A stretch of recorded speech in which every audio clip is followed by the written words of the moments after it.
Bonjour peuple congolais, ça dépend de l'ère où vous allez pour la Nangaï. Nangaï, nous avons Christian Bola bien maman, peuple mon congé, peuple souverain, combattant, résistant, révolutionnaire.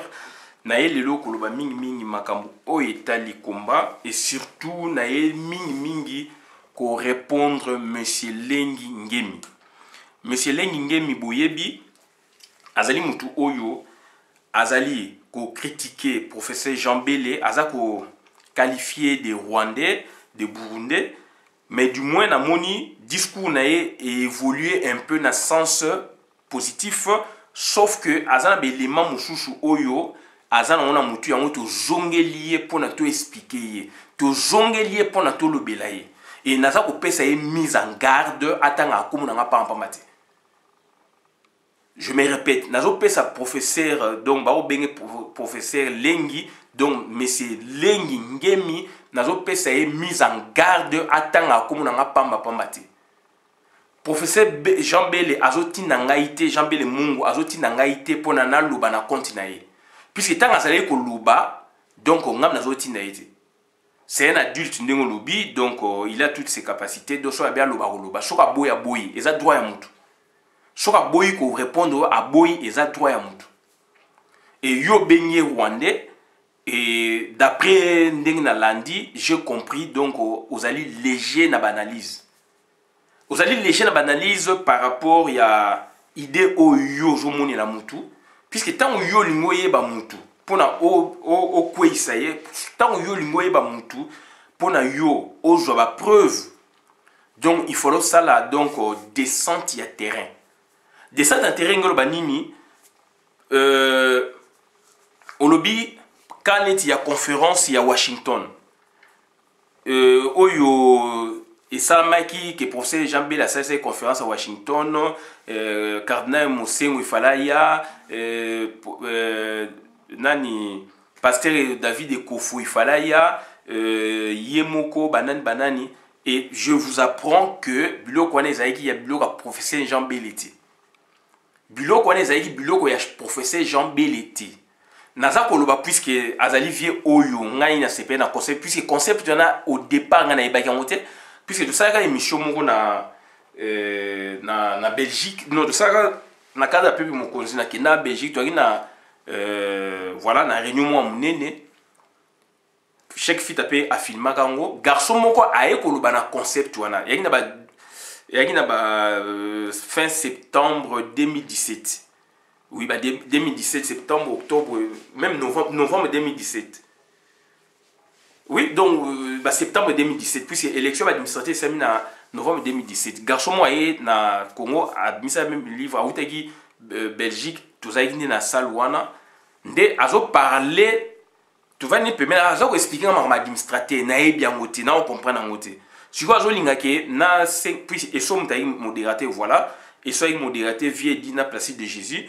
Il y a aussi un gabi ah ceux qui n'a pas bon c'est comme ça aujourd'hui les cas ok non c'est le place il y a eso. Na c'est so ba l'excès qui garçon na vidéo ezalinde abani ko expliquer makamona ngana lo comprendre un peu bien. Na yo comprendre ngo après. Tant na yo comprendre ngo après ndenge zalaka na sali tout na koti en contact na concepteur. Na tunier ba question ou peut-être yo tunalité ndesko na s'adhérer na concept. Na s'adhérer na concept sikoyo ne na sa vidéo pe na komi koloba yango.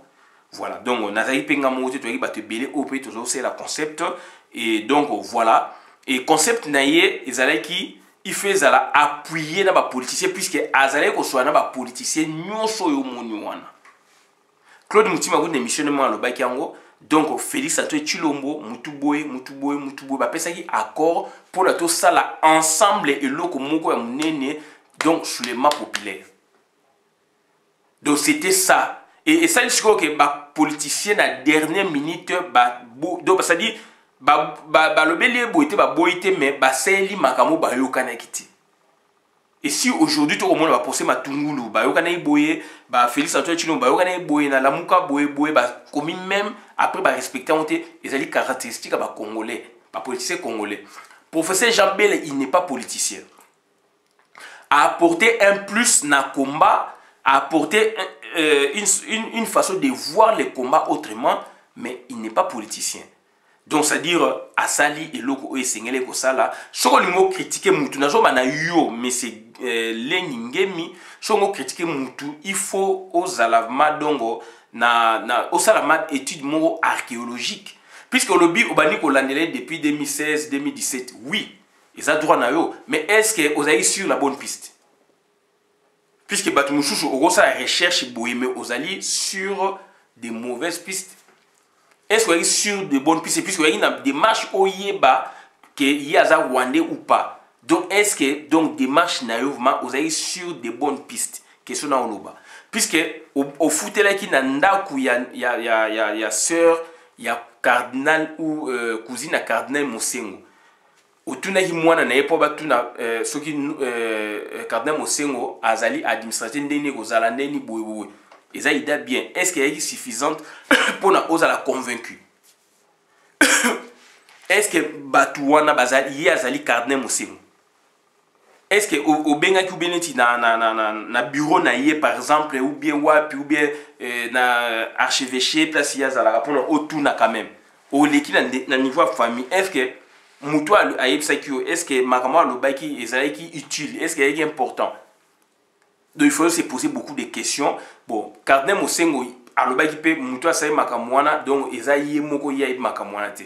Du moins il a parlé. Mais est-ce que c'est le peuple ndé mutu et pona qui Cardinal Mosengo? Est-ce que pour ces gens belé mutu a pona Cardinal Mosengo? Donc là on a tout, il faut se poser des questions. Cardinal Mosengo a côté qui ndé na côté qui na loko puisque na schéma même azala kité. Na ibandi la conception Cardinal Mosengo azala kité. Nani asala ki Cardinal Mosengo a kota. Puisqu'il y a une pétition, il faut tout dans une pétition. Pétition, il faut cardinal à kota, et rose à la boïté, bâtir cardinal pe na kata liste. Donc ça dit, il faut ça ma étude moko fouiller pour na oyeba processus oyeba ça la concept va créer est-ce que et quoi aboutir est-ce que ezali ya solo ezali boye on est en politique. Donc est-ce que concept n'est là qui donc pour na et là, ça va pour mais du moins, moi personnellement, concept ça bouge, ça fait évoluer beaucoup de choses dans la politique, les lois de tout commis. Puisque d'abord, il politique quand même organiser des élections, déjà 1 milliard de dollars pour organiser les élections au Congo, 1 milliard de dollars. Après, concept administrateur, Isaac Salama, Isaac Obama. Donc après ce que comme donc 480 millions de dollars. Et après si on va organiser des élections, il faut que on a budget nini. Na tout na bango question ti lo ba ko lo baté. Est-ce que de l'autre côté, c'est un peu de jauger appréhension ya concept wana côté ya Kaya Kabili. Est-ce que au sein de gymnastique wana intellectuelle au côté na méthode pe mususu o mekana ko penser ndengini bango baza ko raisonner na kati. Par rapport à concept wana moment wana. Il faut comprendre. Et dans l'entretemps, indice mon européen ça donc na Jeune Afrique,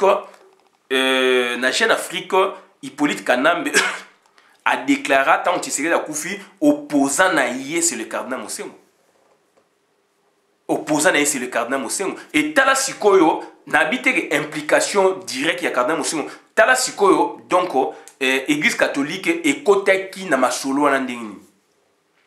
Na pesio bendis n'habite que cardinal Mosengo mais église catholique et s'investissait qui na katu ya makambo wana ndengini. Donc c'est-à-dire quelque part il faut comprendre église et côté na politique il faut mater. Puisque au départ donc l'état c'était l'église. Loi loi 1901 en France et Salama et impliqua Maramé Belé net biso to dépend à paix. Belgique zo dépend un peu de la France d'où et kota tina ba Congo. Donc loi wana laïcité kota. Donc ça dit un prêtre, un catholique tant azali ko kota na makambo ya politique, il faut azala prudent. Il faut azala prudent à moins que atiki sultan ndesko a commis citoyen normal pour na apé sa candidature ndenge salama na ba mboka ya Amérique latine. Na pesi yoka donc effervescence ou esalama qui église catholique et tikeli na histoire c'est gravé dans l'histoire et koti na nazalaki autorité église catholique Yé Hippolyte Kanambe a déclaré en une période où que seul opposant na yé c'est le cardinal Mosengo. Yo yé bien. N'habite que cardinal Mosengo mutasali biloko mais na yé bisio. Celle-ci ezali. Est-ce que je na bata celle-ci pour na oyeba pourquoi celle-ci ezali ko organiser ba manif but na bango ezali nini pourquoi église catholique et bimisa ki batu siko ezo bimisa batu te. Est-ce que on s'est posé ba question? Mais c'est l'engingemi, donc il faut être prudent. Namoni ozo sala ba ozali quand même ko contribuer na combat ya Congo, o contribuer mingi mais ndima batu. Soki bitumba na yo ezali pona ke batu ba reconnaître combat na yo, mais il faut un respect na endroit ya batu. Et surtout ngai na bi ko mekarota nga komo na ngati na babujo ba wana. Ngande na kolobela yo puisque yo ozo sala ba désordre. Mais quand on que batininga mutumo atininga ite. Nazo ba na sanso mutumo atininga ite, je suis libre na ça bleu on a librement. Et je comprends. Et na moni ba analyse no ezali erronée. Na moni ba analyse no ezali erronée.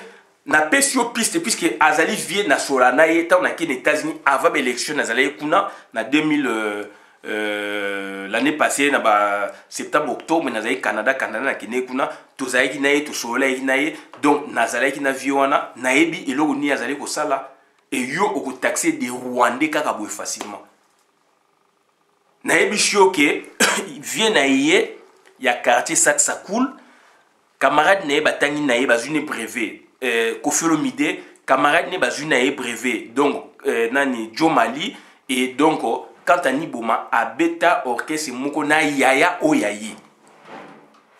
Avant na Kimondo 584 ndaku na bango tilelo ezali kuna. Bazali ba mongo bokende botuna kuna. Ezali méthode moko simple ba bengo archéologie des centres de terrain même. Bokende botuna bo fouiller azali servant na l'église na bango ya catholique ya pemine. Kende ko tuna. Tinda batu batuna. Tina batu batuna pona ozo ba élément oyo okoloba batu ba yoka yo fréquenter batu ya ben ayi na association paix et solidarité ba communiquer na bango ezo diffuser partout tuna batu wana o bazali ba membre na bango tuna batu bazali na kati oyeba est-ce que batu wana baza ba congolais ou ba rwandais c'est le travail que yo esengela ki osala.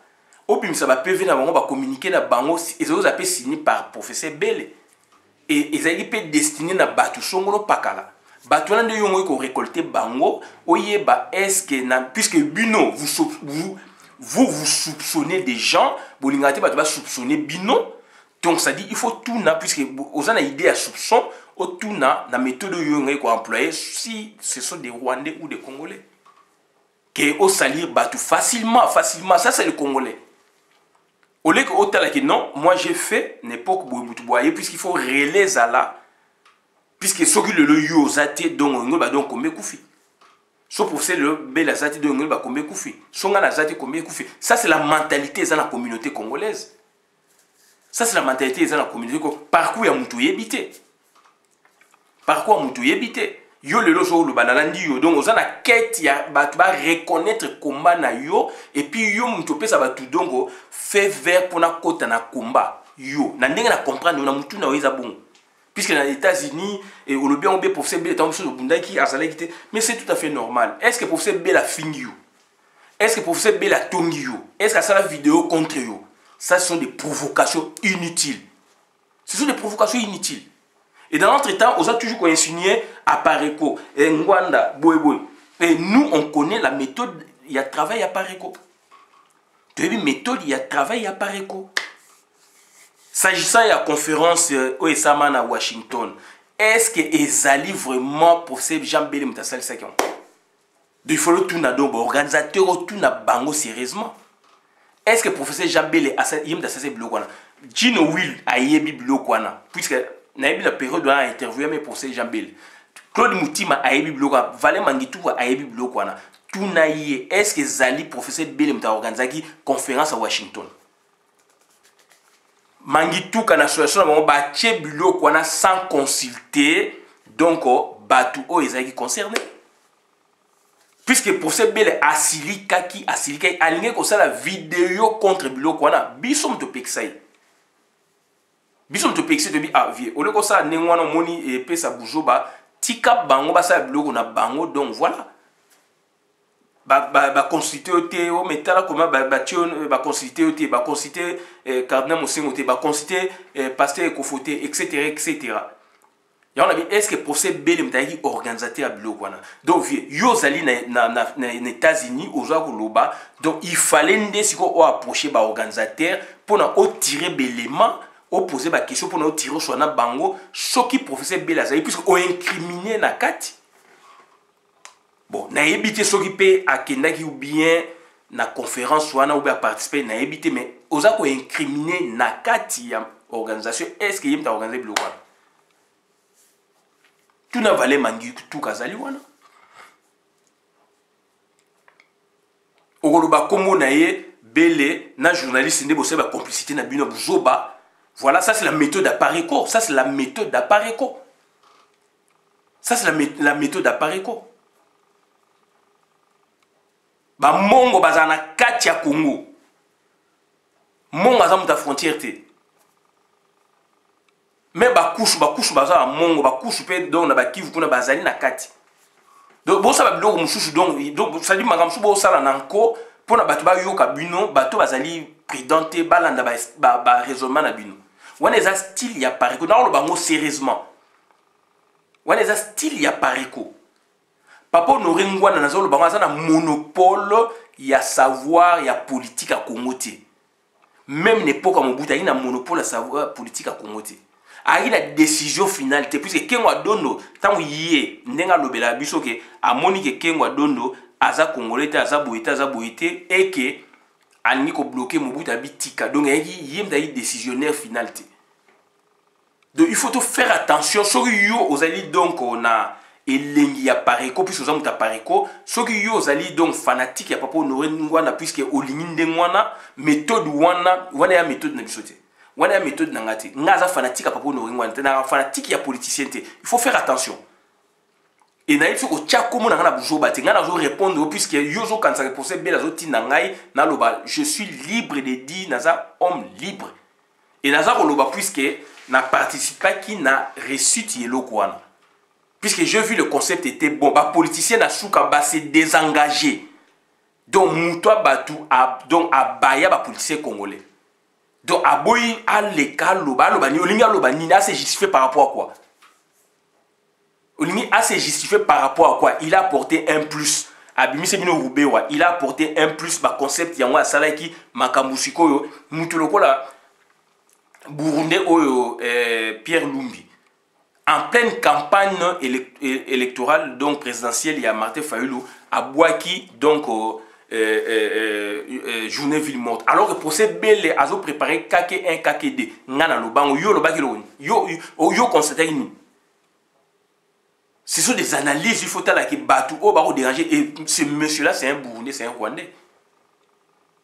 Et pour ces belles donc ne ba yoka ba politicien, il fallait donc ça dit accomplissement dans le terrain na ba politicien mais voilà ndenge o ba se désengager, c'est là où on a compris, quand vous lisez, vous travaillez mini, pena batu, ou ba politicien miné, ou ba nini, so baza de bonne foi, on comprend que oyo aza bien te, oyo aza bien te. C'est ainsi que nous on a compris que ba politicien congolais bazali boy. Peut-être yo eti douane yo non, ça les monter. Ngana salon par puisque na approché pour ces belles. Na moment où on a to zélé loko boy, to moni loko boy. C'est là où on a compris, on les a compris. Alors donc il faut faire attention puisque Boliko salir batu facilement pour la yoka bino et nous aussi on va vous salir facilement. Nous aussi on va vous salir facilement. To tambola bongo de modèle mboka na biso bolingi bongo mais biso modèle mboka na biso mais civilisé puisque wana madongo e goza bino bolingo bo sam sabat mais to sambisa bino na ndenga bien. Alors premier procès donc Jean Bel na Kachone ezawapi.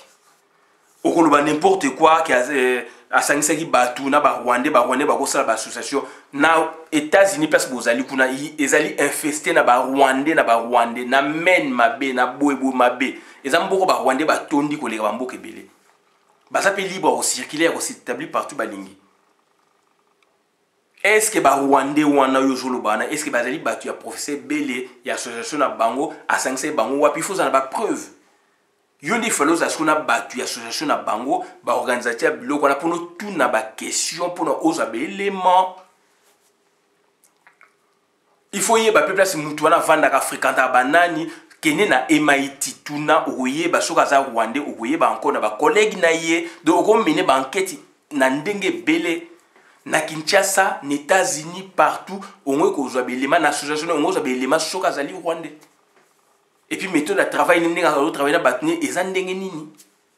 c'est ainsi qu'on a des matériaux plausibles, que soko lobby, mais là maintenant on a du blablabla. Là maintenant on a du blablabla. Et ngai na ko peso tenter. Na ko peso tenter. On va combo belé na Rwanda kuneza boue mais donc ça dit ba congolais c'est dangereux ça mawami combo ya lengi combo ya ngemi soto tcheka en Afrique awa eza partout bola eza partout na repesa bino combo coupe du monde ya football féminin puisque au terme il y a moins ça limite ba benga football féminin za football coupe du monde wana Nigeria contre France. Joueuse nigérienne mobo a betaki comme Okeke. Donc Okolobaki Okeke, on a plus que candidat Okeke vice-présidente il y a à Pariko, donc neti Okeke comme on est bimi na Nigeria, do yaza aza congolaise te. Batete là, na ba Nigeria ba komo ezara presque mingi. Na Cameroun ba Ngombe, ba Kombo Bangala, ba Kombo Bangala mingi zape na Cameroun. Soko ozu baluba ba komo na bango eza mingi pe na Kasai. Eza mingi pe na Angola. Okei don baluba kat batu ba tribu o ezali na Katanga eza pe mingi déversé ba komo na pe eza mingi na nini ba kalusha boya ba boya ezali na Congo eza na Zambie eza na ba Malawi eza ba kombo ba Bantu. Bakoma ba Bantu baza na Nigeria, ba Bantu bazali bo ti na Afrique du Sud, ti na Swaziland, ti na Malawi. Na sala na muninga na mo ya Comore, il y a des Bantu ti na Comore. Ndeko nanga ozo ba makamni. Et puis to za ba kombo pe ndenge moko. Nga travailler na ba ninga na ngai ba kensenga na za Cameroun puisque ba à travailler na Cameroun comme ni bola. Ndeko nanga ozo ba makamni par rapport au nom. Il y a des blancs même au bazo porter ba kombo ya ba africain. Émile Zola on est a kombo ba Congo, mais ali ti na ba mindele. Baminde musu to sana ba ngo so ki komo kwa zaiti ya kana ni moko boye Janine Longo cycliste wana Longo eza kombo eza ba africain eza ba bantu. Vous parlez par rapport au nom ozo ba makambu boye jusqu'où olingi ko mema débat ya Congo. Est-ce que mutu fa pesa pour na pesa ko sala koma il faut pesa kitus ezali yo. Ou bien mutu ko sala koma na ina momo ya sengeli ba musu ba sali koma il y a 50 ans ba musu ba yo sala lelo yo musu a une expérience à 50 ans musu a une expérience à une année ba cause appelle même âge moko o kuna tanga ba ne politique o lem so bandité comme pe oyo abandi o pe azaleki ayeko banda eza ba expérience na mani na ba contribution ni na souci ya mboka sinon relève ko sala te batu o biso bunda ba on ba 2005 awa est-ce que ba musu tilo wa bunda.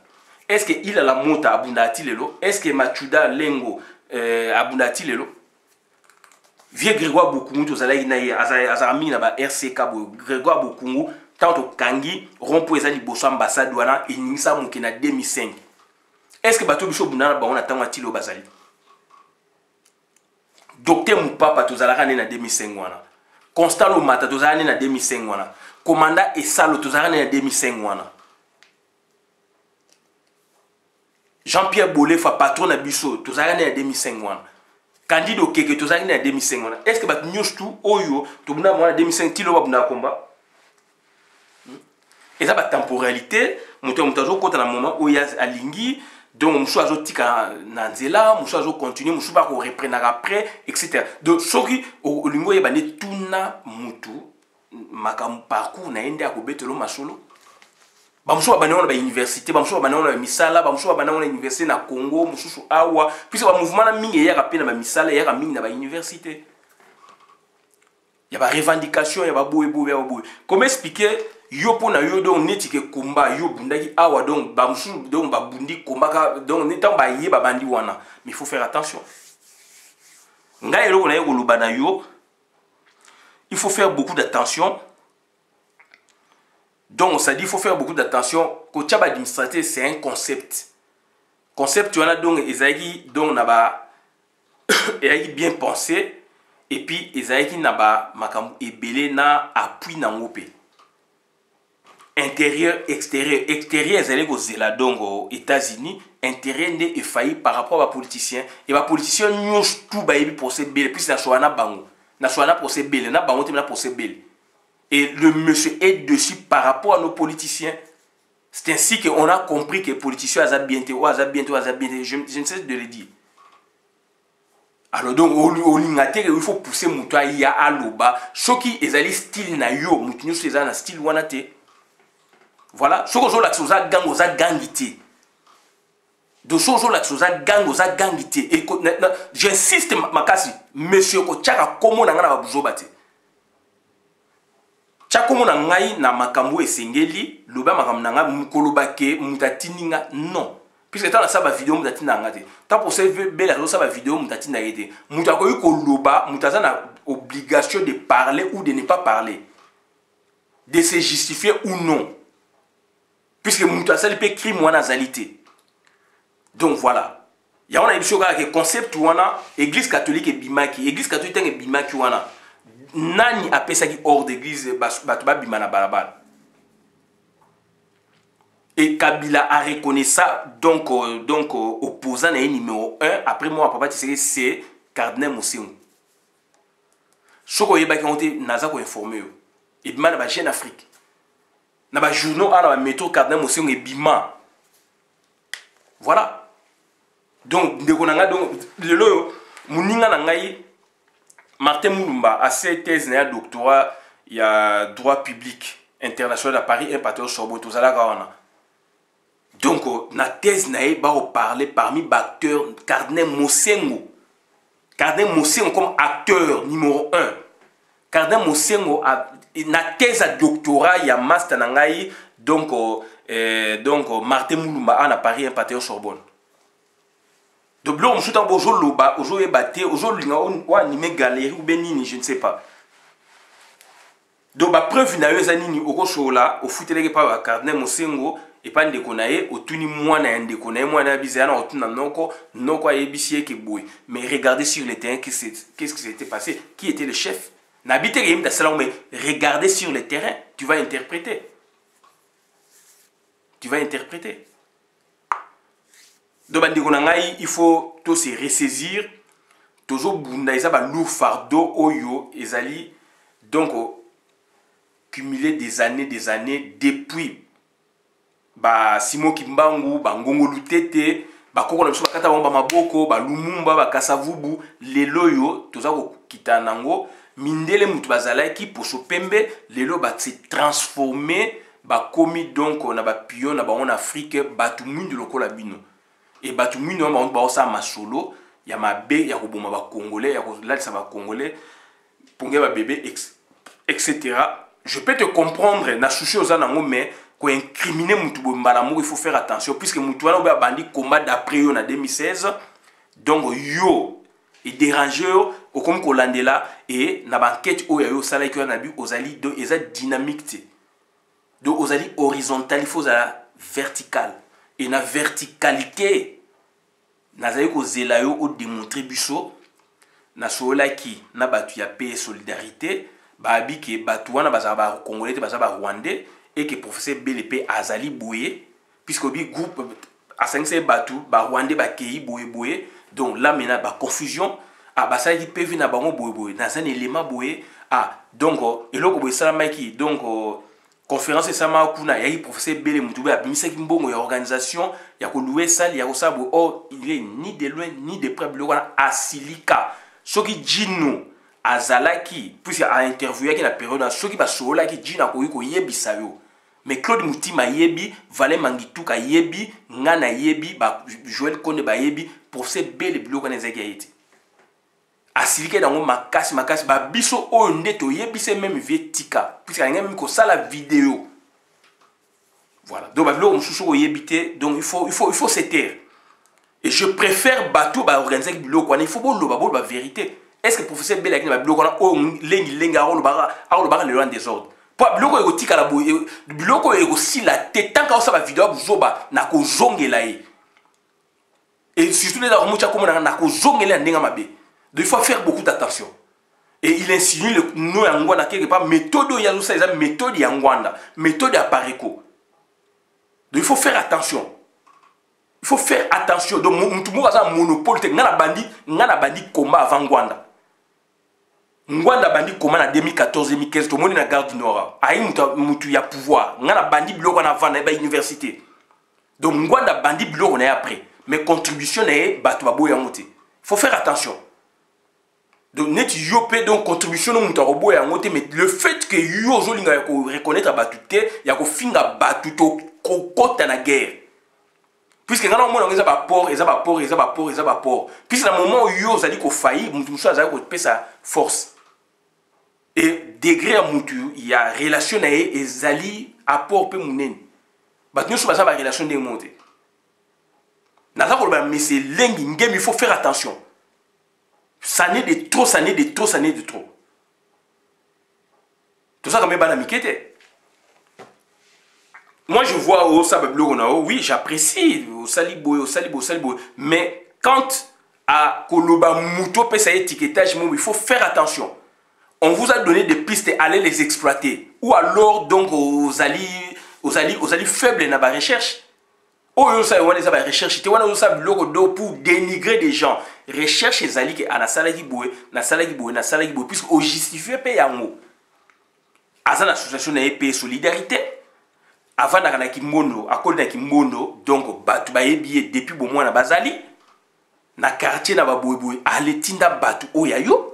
Téléphone le zali tinda mutu au keibo tuni koko bo tuni bo et puis koko wana go tuna pe o tie pe komo na eto yeba avant la place bo mutu go tuna to yeba puisque on peut faire d'autres recherches contre recherche na yo c'est ça le surtout luka et ça la méthode archéologique exactement yeba batu ba ngulu bo yo posa rwandais yo posa comment ba rwandais à tout moment do yo posa rwandais ubwengi ozolo bana ubwengi Ngwanda baseleki ubwengi na Museveni mutakosa ke Ngwanda afane na payot na Ngwanda ya kutia meme pa Mobutu ubwengi wa bani lelo bien sûr yoso bimsango boy oui to boyite olobi yango bato bayoki mais ubwengi yango donc soto bito loba ubwengi yango ebandi pe ebandi na régime Mobutu ubwengi pe basala ngo pe na communauté internationale ba rwandais.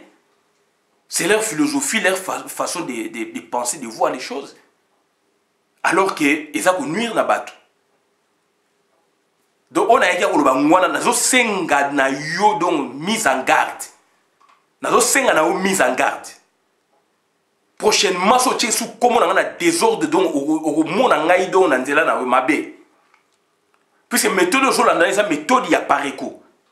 Apareko indimaka mutute apareko boye et tout moni au papa Honoré Ngwanda abandaki asana minduki alungi na minduki aye ba 5e colonne mabe azonga alanda biso na soulèvement populaire bumba mo bascule et pas ya nasima ya Martin Fayulu et on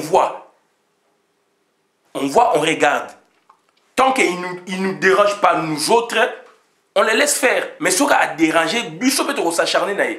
Et il y a des choses dérangées, tu s'acharner là-haut. Pour moi, c'est un monopole, il y a pouvoir azalité. Même les polices, quand même, les balouki, les américains, les balouki, les deux, ils comprennent. Félix, ils comprennent. Donc, les américains a l'air tout aussi, donc, Maram Soupe échappe à Bango. Donc, moi, c'est un monopole, il y a politique, à 100% ça la rate. Donc, on a bloqué na 4 ans au Kala, na comprenant, yo soko aux alliés fanatiques à Batu, pour nous déranger à Batu. Donc, on a eu sur Tokoshuka Kamabe. J'ai compris, donc aux alliés politiques, oui, aux alliés parcours, oui, mais ce que vous avez en théorité, il y a politique, il y a Congo, les États-Unis, ça c'est ton problème. avant yo bato babunde ma politique bazali na ba mairie na bango n'équivalent ba mairie na bango kuna na ba parla que ba maire na bango ba beaucoup mais ça ba équivalent bango kuna ba shérif na bango etc. Ba mikanda pe kota avant ezaka ka yote bato ba yaka yo na 60 bato ba yaka na ba 60 bazali. Qu'est-ce qu'ils ont fait pour le Congo? Il faut poser aussi cette question. Est-ce qu'ils n'ont pas fait puisqu'ils sont congolais il faut ça marche. Est-ce qu'ils n'ont pas écrit? Est-ce qu'ils n'ont pas été au contact de leur mère pour bailler son makama Congo boy. Ça n'a pas bougé les lits. Donc, on a des ressources Congo azanango contribution au moutinho ça ça là. Tu n'es pas là pour checker bateau le baquet boy. Mais donc, you pose à Rwandais. Alors qu'en États-Unis, il y a trop de Rwandais, oui. Mais professeur Bélé, donc, sur le Rwandais, mais il faut être conséquent. Il faut être conséquent. Ça, c'est la jalousie. Ça, c'est la jalousie au monde clair. Ça, c'est la jalousie au monde clair. Oh, vous avez dit que na pesi monsieur donc lengi ngemi mise en garde. Na zolo bango polele. Prochainement, vous avez ndenge mususu. Conférence on a atuna mangitu comme dasali ça quand professeur Belité professeur Ekofo David Ekofo ebe makamwana te karna mosengo ebe makamwana te professeur Bela ebe makamwana te nazolo bango puis na yebi makamwana biso nga na singa même na je fais tempérer même via nga sa vidéo contre biloko wana. Donc il faut faire attention concept et salamaki aboutissement il faut tout on a donc aux États-Unis aux alliés donc licolo aux alliés superficiels donc aux alliés verticalité donc ça dit bah démarche nous la moni donc aux alliés faibles dans la démarche pour avoir cette vérité au toujours aux élons vous savez c'est la vérité donc au tout dans des battu ya paix et solidarité yé ba PV na bango bendi au piqué ba boy au approcher boy na terrain na kinpe to peso ba piste tinda batu na pe toyeba ba nani oyo solela bango ba toko ça peut soka bi vérité oui au ko utiliser bango pour tout ça peut contre vérité donc c'est ça la vérité au toujours ko luka et puis conférence aux États-Unis kende tuna kende place ba organiser qui attend ko tuna bango te ça ba recherche na salle wala tuna nana organiser qui bo ba ko peso combo professeur Belaza ni de loin ni de près na bloc mais au ko bango facilement pour ba yoka yo puisque yonde mutozali kuna neti ngwanda na bango kuna na États-Unis, il faut arrêter avec ça.